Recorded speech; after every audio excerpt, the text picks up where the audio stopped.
Приятелчета, днес ще ви покажа един страхотен хак, така да го наречеме. За целта ни трябва този страхотен спрей Clean Mousse, който може да се използва за всякакви повърхности, за стъкла, за боя и така нататък. Не се препоръчва само единствено да се използва върху матови бои. Това е активна пяна, която разтваря абсолютно всеки замърсяване. Така че, приятели, използваме този спрей, кухненска ролка, малко тиксо и една четчица, разбира се, така интересна. В случай, че вашите маратонки страдат от жълтеница, в моят случай от нещо средно между жълтеница и зеленица, може да ги почистите с този спрей.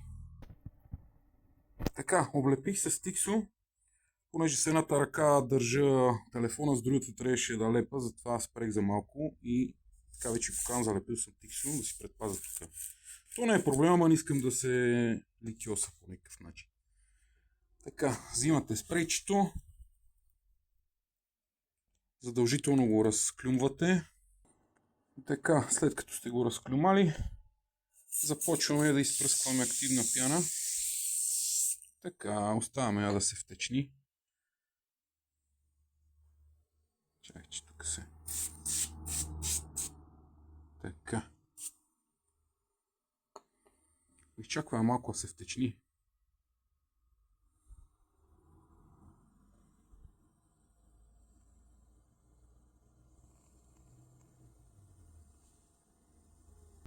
Така, след като пяната вече се втечни, взимаме една четчица, продаваме и четки между другото и започваме да търкаме. Ето така. Вече може да видите каква е разликата между тук и тук.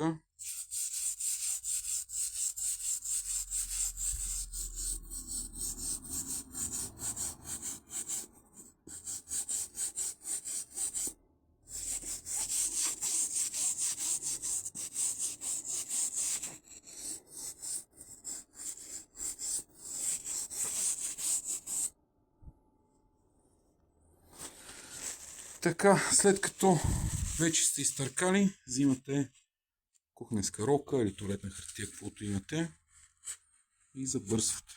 Ето. Така, вече моите маратонки не страдат от жълтеница, в моя случай зеленица. Така че, приятелчета, ако искате да се възползвате от тези продукти, които предлагаме от Реновация БГ, може да посетите сайта ни renovация.bg или да се обадите на посочения телефон. Благодаря ви, приятели!